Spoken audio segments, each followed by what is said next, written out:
What's up, everyone? I'm Tommy Moe, and this is Under Review. This week, we'll take a close look at one of the Undroppables' favorite rookies, Rondale Moore, who is already showing signs of an early breakout. In Week 2, he saw 8 targets for 7 receptions, 114 yards and a touchdown for 27 fantasy points. He currently has the most yards after catch and the second most yards per route run. Rondale's in motion at the top, and he changes direction to catch a designed wide receiver screen. He gets outside, but is hit, and he stays on his feet. Moore's in motion again. He takes the handoff for the jet sweep around the edge. He gets in for a touchdown, but there's a phantom holding call. Moore is in the slot at the bottom. It's 10 personnel. As Kyler scrambles, the alley defender disappears, and Moore is forgotten about in the zone. He finds an opening and sits there for Kyler to deliver the bomb. And he's off to the races.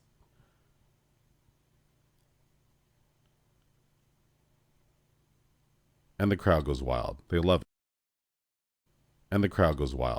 it. They love this kid already. You can see in this angle how open Moore is, and Kyler's just biding time to throw the pass. Wide open. The flick of her wrist, and Moore's off to the races with great blocking from Christian Kirk. Here we have an empty set. Moore is lined up in the slot at the top, and it's a designed wide receiver screen. He does a good job trying to juke 21 despite the bad block by A.J. Green, and even though he goes out of bounds, he stays on his feet. 10 personnel, and Moore is in the bunch at the bottom. He runs a whip route while the other receivers push the secondary downfield and makes 2 fantastic cuts to make not 1 but 2 defenders miss. And oh look, he's still on his feet. Here we have 12 personnel, and Moore lined up at the Z at the top. He goes in motion, and it's a quick dump off in the wheel route, where Moore once again makes 2 defenders miss. This kid's so elusive. Moore's in motion at the bottom. We're getting a quick zero route, but let's pause for a second and look at the cushion Moore gets compared to everyone else. Everyone else is locked up. They're already worried about his speed. Gets the ball and easily gets a first down.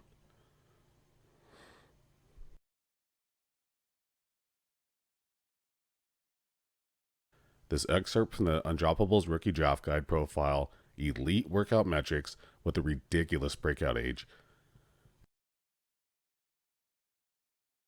and comps to Deebo Samuel with the ball in his hands and Julian Edelman's knack for getting open and catching everything. Because Rondale Moore has been playing at this level since his freshman year at Purdue in 2018. Here we're going to look at some of his best plays from Purdue's win over Ohio State that year. And you can see how he's running the same out routes to get open. Getting the same amount of separation in college that he's now gaining in the NFL.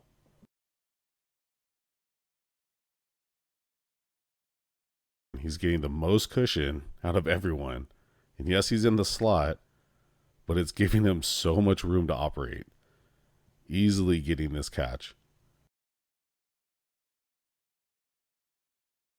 Purdue knew they had something special and designed plays to get the ball in his hands right away. He's excellent in yards after the catch, and you can see why he's currently first in the league. Contact balance. This kid does not want to go down. He's going to fight for every down. Great angle here where you can see him get a field, read the blocks, make cuts, break the tackle. That was Chase Young, by the way, breaking that tackle. And again, not wanting to go down. Again, getting the ball in his hands on the end around. You guys think Cliff Kingsbury watched some Purdue tape before he drafted Rondale Moore? And this is what's excellent about his usage so far, is that they're designing plays for him. They're manufacturing touches for Rondale. Doing the same thing that Purdue did to play to his strength, use him as a weapon. This is one of my favorite plays of his. Lines up in the backfield, goes in motion, gets the pass in the flat, and takes off. Breaking 3, 4, 5, 6 tackles before he gets to the end zone. Amazing. A guy of that size, look at him back there.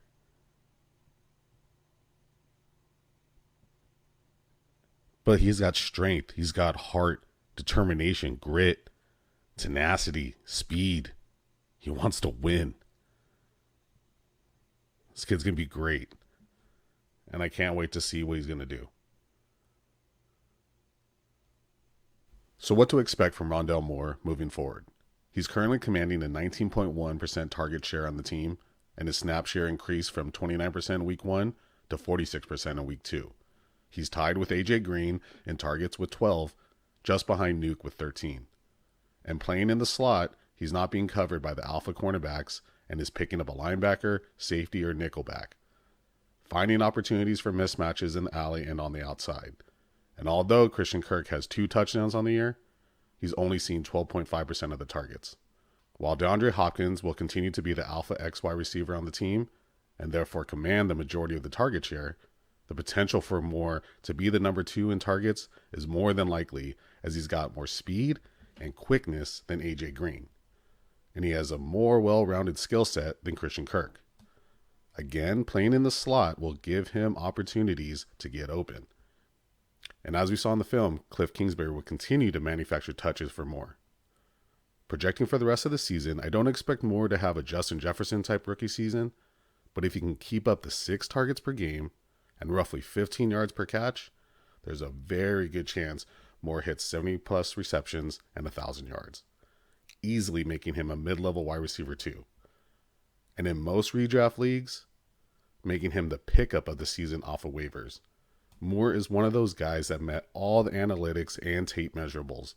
He's a stud waiting to break out and be a household name. And as long as he continues to get opportunities in this potent offense that spreads the ball around, everyone will know his name by the end of the season. And with Kyler rising to the elite levels of NFL quarterbacks, he'll continue to find the open man in the offense, which will continue to be Rondale Moore.